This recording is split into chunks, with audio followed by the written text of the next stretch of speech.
تموم دنیا روز خونه،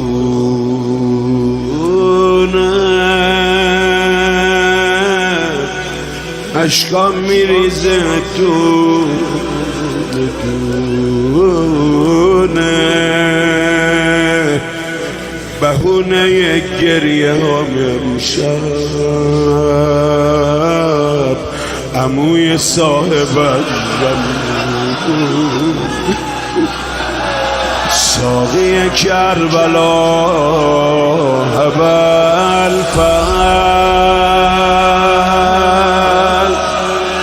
امید خیمه ها ابوالفضل، آبروی ام بنین و آینه مرتضی، خدای عشق عاشق عاشق، ولی خودش عاشق ارباب، به روی پاهاش بوسه موج، به روی شونش سر مهتاب. حسین نگاه میکرد به چشماش، زینب دعا میخوند تو گوشش، لباس رزمشو تنش کرد، یه مشک خالی روی دوشش،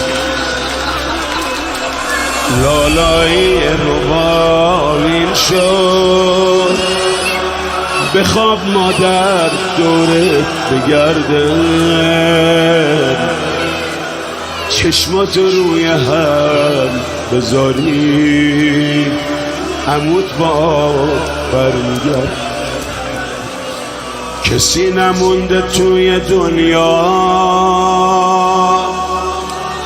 مرامشو ندیده باشه، فرات از اینجا خیلی دور نیست،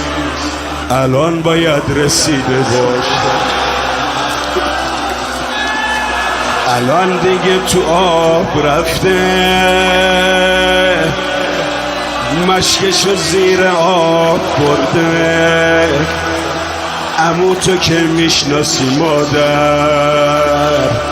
مطمئنم که آب نخورده، الان شده سوار اسبش، راهی خیمه های شاهه،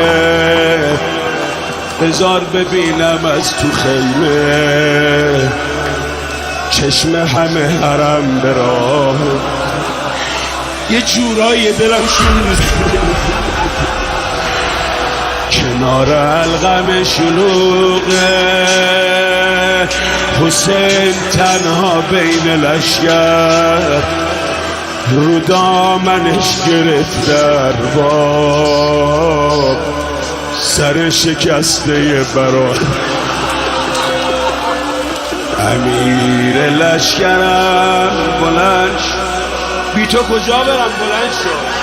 بی تو کجا،